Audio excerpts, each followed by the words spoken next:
কসাই বলে আমার মা প্রতিদিন রাতে খুশি হয়ে একটা পাগলা দোয়া করে, গত কয়েক বছর ধরে এই দোয়াটা করছে, অনেক বছরের দোয়া। আমি জানি কোনো দিন এই দোয়াটা কবুল হবে না। সৈয়দনা মুসা বললেন কি দোয়া? সৈয়দনা মুসা আলাইহিস সালাম আল্লাহরে বললেন, আল্লাহ মাইয়াকুনু জালিসি ইয়াউমাল কিয়ামা, কিয়ামতের দিন আমার সাথী কে হবে? আল্লাহ বললেন সাহিবুকা ফিল জান্নাতি জাজ্জার, কিয়ামতের দিন তোমার সাথী হবে একজন কসাই। কে হবে? জোরে বলেন না। সৈয়দনা মুসা আলাইহিস সালাম একটু ফেড আপ হলেন, কিরে কসাই কেন আমার সাথী হবে? আমি নবী মানুষ, নবী হবে আমার সাথী, আল্লাহর ওলিরা হবে আমার সাথী, কেন কসাই হবে আমার সাথী? রব্বুল আলামিন বললেন মুসা যাও নিজেই যে দেখে আসো কেন কসাই হবে তোমার সাথী। সৈয়দনা মুসা আলাইহিস সালাম কসাইয়ের দোকানে গেলেন, যে দেখে না কসাইয়ের স্পেশাল কোনো আমল নাই, খালি গোশত কাটে। কি কাটে? সারাদিন গোশত কাটার পরে বিকেলবেলা বড় একটা গোশতের টুকরা নিয়ে প্যাকেট করে বাড়ির দিকে রওনা হয়। সাইয়েদনা মুসা আলাইহিস সালাম তিনিও কসাইয়ের পেছনে পেছনে ছদ্মবেশে রওনা হয়ে যায়। কসাই বাড়িতে ঢোকার পরে সাইয়েদনা মুসা আলাইহিস সালাম দরজায় নক করতে লাগলেন। কসাই দরজা খুলে দিতে লাগলো। সাইয়েদনা মুসা আলাইহিস সালাম পরিচয় গোপন করে বলে, আমি একজন মুসাফির, আজকে রাতে ও কসাই ভাই আপনার বাড়িতে থাকতে চাই। কসাই বলে আহলান সাহলান, আসেন এই ঘরের মধ্যে বসেন, পাশের ঘরে আমার একটু কাজ আছে। পাশের ঘরে যে কসাই মাচার উপর থেকে বৃদ্ধা একটা নারীকে নামিয়ে নিজ হাতে গোসল করে টাওয়াল দিয়ে গা মুছে গোশত রান্না করে রুটি বানিয়ে রুটি আর গোশত এই বৃদ্ধা মহিলার মুখের মধ্যে তুলে দেয়। মহিলাটা তৃপ্তি সহকারে খাওয়ার পরে হাত দুইটা উপরের দিকে তুলে আঁচলটা পেতে আল্লাহর ডেকে বলে, আল্লাহ আমার ছেলের উপর আমি সন্তুষ্ট, এই বলে বিড়বিড় করে কি যেন দোয়া করে দেয়। মহিলাটাকে খাওয়ানোর পরে কসাই প্লেটের মধ্যে গোশত আর রুটি এনে সাইয়েদনা মুসার কাছে এসে বলে, ও মুসাফির ভাই এই নেন আপনার রাতের খাবার। রাতের খাবার খেয়ে আপনি ঘুমিয়ে যান, সকালে আপনি যাবেন আপনার পথে, আমি যাব আমার দোকানে। সাইয়েদনা মুসা বলে, ও কসাই আগে বলো এই বৃদ্ধা মহিলাটাকে। কসাই বলে, বৃদ্ধা মহিলাটা ছাড়া দুনিয়ায় আমার কেউ নাই, আমি ছাড়া ওই বৃদ্ধা মহিলার কেউ নাই। এই মহিলাটা হলো আমার জনম দুঃখিনী মা, মা ছাড়া আমার কেউ নাই, আমি ছাড়াও মায়ের কেউ নাই।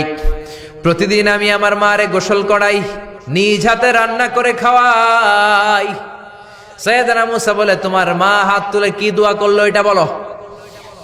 কসাই বলে, আমার মা প্রতিদিন রাতে খুশি হয়ে একটা পাগলা দোয়া করে, গত কয়েক বছর ধরে এই দোয়াটা করছে, অনেক বছরের দোয়া। আমি জানি কোনো দিন এই দোয়াটা কবুল হবে না। সাইয়েদনা মুসা বললেন কি দোয়া? কসাই বলে, আমার মা খুশি হওয়ার পরে চোখের পানি ছেড়ে দিয়ে হাত তুলে বলে, আল্লাহ আমি আমার ছেলের উপর অনেক সন্তুষ্ট, শুনেছি এই জামানার বনি ইসরায়েলের সবচেয়ে বড় পয়গম্বর, তার নাম নাকি মুসা কালিমুল্লাহ। আমি তোমার কাছে দোয়া করে গেলাম, আমার ছেলেরে তুমি ওই মুসা নবীর সাথে জান্নাতে ঢুকাইয়া দিবা। মুসা আলাইহিস সালাম বলে, কানেকশন তো এই জায়গায়, আসল কানেকশন তো এখানে, এটা তো মায়ের দোয়ার বরকত। আল্লাহু আকবার। এজন্য মায়ের দোয়ার বরকতে কসাইকেও নবীর সাথী বানিয়ে দিয়েছে কে? বিশ্বনবী বাবা মার আদর পায় নাই, জন্মের আগেই বিশ্বনবীর বাবা নাই, 6 বছর বয়সে মা নাই, দাদার কাছে মানুষ হয়েছেন, চাচার কাছে মানুষ হয়েছেন। বিশ্বনবী হুদাইবিয়ার উমরা যেদিন করতে যাবেন 1400 সাহাবীকে নিয়ে বিশ্বনবী উমরা করার জন্য রওনা হলেন। পথিমধ্যে আবওয়া নামক জায়গার মধ্যে বিশ্বনবীর মায়ের কবর। বিশ্বনবীর মায়ের নাম কি? তোরা দেখে যা আমিনা মায়ের কোলে, মধু পূর্ণিমারি সেথা চাঁদ দোলে, যেন উষার কোলে রাঙা রবি দোলে, কুল মখলুকে আজি ধ্বনি ওঠে কে লই, কালেমা শাহাদাতের বাণী ঠোঁটে কে লই, পরে দুরুদ ফেরেশতা বেহেশতের দুয়ার খোলে, তোরা দেখে যা আমিনা মায়ের কোলে। ঠিক কি না? মায়ের কবর বলল সামনে, জায়গার নাম আবওয়া, ছোট্ট একটা টিলা। 1400 সাহাবীদের দিকে তাকিয়ে বিশ্বনবী বললেন, ও সাহাবারা এটা আমার মায়ের কবর, আমি আল্লাহর কাছ থেকে অনুমতি পেয়েছি মায়ের কবর জিয়ারত করার, তোমরা যারা জিয়ারত করতে চাও আসো। 1400 সাহাবী বলে, আমরাও আপনার মায়ের কবর জিয়ারত করব। বিশ্বনবী 1400 সাহাবীরে বললেন, জিয়ারত করার সময় কেউ কিন্তু কান্নাকাটি করতে পারবা না। 1400 সাহাবীকে কান্নাকাটি করতে নিষেধ করে বিশ্বনবী যখন নিজের মায়ের কবরের সামনে দাঁড়ালেন, বিশ্বনবী ছোট্ট বাচ্চার মতো হাউমাউ করে কান্না শুরু করে দিলেন। বিশ্বনবীর কান্না দেখে 1400 সাহাবাও কান্না শুরু করে দিল। বিশ্বনবী 1400 সাহাবীদের দিকে তাকিয়ে ধমক দিয়ে বলে, তোমরা কাঁদো কেন? সাহাবারা বলে, নবী আপনাকে আমরা অনেক ভালোবাসি, আপনারে কাঁদতে দেখলে আমাদেরও কান্না আসে। আপনার চোখ দিয়ে দার দার করে পানি নামতে দেখলে আমরা আমাদের দুটি চোখ আর শুকনা রাখতে পারি না। বিশ্বনবী বললেন, আদ্রাকাতনি রাহমাতুহা ফাবাকাইতু, আমার ছোটবেলার স্মৃতি মনে পড়েছে। আমার মা যে আমারে আদর করেছে, ওই স্মৃতিগুলো আমার মনে পড়েছে। আমার মা আমেনা আমারে জাইতুনের তেল মালিশ করে দিত গায়ে। আমার মা আমেনা আমারে জামা পরিয়ে দিত, কোলে নিত, আদর করত, চুমু খেত। ওই স্মৃতিগুলো আমার মনে পড়েছে, তাই আমি কাঁদি। তোমরা কাঁদো কেন? বিশ্বনবী মায়ের আদর পায় নাই, কিন্তু মায়ের কবরের সামনে দাঁড়িয়ে ছোট্ট বাচ্চার মতো কেঁদেছে।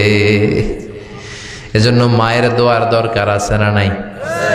বিশ্বনবী কানা ইউকাসিমুল আহমান ফিল জিআররানা, জিআররানা নামক জায়গার মধ্যে বিশ্বনবী কুরবানির গোশত বিতরণ করছেন। কিসের গোশত? বাংলাদেশে কুরবানির গোশত বিতরণ হয় কি হয় না? জোরে বলেন। বিশাল লম্বা লাইন। বিশ্বনবী লাইনের মধ্যখান থেকে বৃদ্ধা একটা নারীকে আলাদা করে নিয়ে আসলেন। বিশ্বনবী নিজের গায়ের চাদরটা বিছিয়ে দিলেন, মহিলাটারে বসালেন, বড় একটা গোশতের টুকরা দিলেন, প্যাকেট দিলেন। বৃদ্ধা মহিলাটাও বিশ্বনবীর মাথার মধ্যে হাত বুলিয়ে দিয়ে দোয়া করে গেল। সাহাবীরা বললেন, ইয়া রাসূলুল্লাহ, ইয়া হাবিবাল্লাহ, হাজার হাজার মানুষ, কাউকে তো লাইন থেকে আলাদা করলেন না। কে এই বৃদ্ধা মহিলা? কেন এই মহিলারে নিজের চাদরের উপরে বসতে দিলেন? বিশ্বনবী বললেন, জন্মের আগে আমি বাবা হারালাম, 6 বছর বয়সে মাকে হারিয়েছি, মায়ের বুকের দুধ আমি খেতে পারি নাই। যেই মহিলাটারে আমার চাদরের উপরে বসতে দিলাম, এই মহিলাটা হলো আমার দুধ মা হালিমা, বনু সাদ গোত্রের হালিমা। এই হালিমার বুকের দুধ খেয়ে আজকে আমি তরতাজা নবী মুহাম্মদ। চিল্লায় কোন আল্লাহু আকবার। এজন্য মা বাবার দোয়ার দরকার আছে না নাই? কখনো মা বাবার সাথে বেয়াদবি করা যাবে না, গরম আওয়াজে কথা বলা যাবে না, উচ্চবাচ্য করা যাবে না, কোমল আচরণ করতে হবে, মা বাবার দোয়া নিতে হবে। কোন কারণে মা বাবার সাথে যদি ঝগড়া হয়, বাকবিতণ্ডা হয়, আজকের মাহফিলের পরে মা বাবার পা ধরে আমরা ক্ষমা চাবো। রাজি আছেন? সবাই রাজি আছেন? কেউ যদি মা বাবার পা ধরে ক্ষমা চায়, মা বাবা কি ক্ষমা না করে পারে? আর আম্মা আব্বার পায়ে ধরে চোখের পানি ছাড়তে কি কোনো লজ্জা আছে? জোরে বলেন আছে? আজকে আমরা ক্ষমা চাইবো, আজকে আমরা দোয়া নিব। মা বাবার দোয়া সবচেয়ে বড় দোয়া। মায়ের দোয়া থাকলে ওই ব্যক্তি কখনো ব্যর্থ হয় না। মায়ের দোয়া, আল্লাহর রহমত, এই দুইটা যদি জিনিস যদি কারো জীবনে থাকে, সফলতা তার হাতে ধরা দিবে, ঠিক কি না? এজন্য আল্লাহ বললেন, আমার স্পেশাল ফয়সালা দুইটা। কয়টা? وَقَضَى رَبُّكَ أَلَّا تَعْبُدُوا إِلَّا إِيَّاهُ وَبِالْوَالِدَيْنِ إِحْسَانًا। প্রথম ফয়সালা ইবাদত হবে একজনের, তিনি কে? আল্লাহ। আল্লাহ ছাড়া অন্য কারো জিকির করা যাবে? আল্লাহ ছাড়া অন্য কারো কাছে চাওয়া যাবে? আল্লাহ ছাড়া কোনো মাজারে যে সেজদা দেয়া যাবে?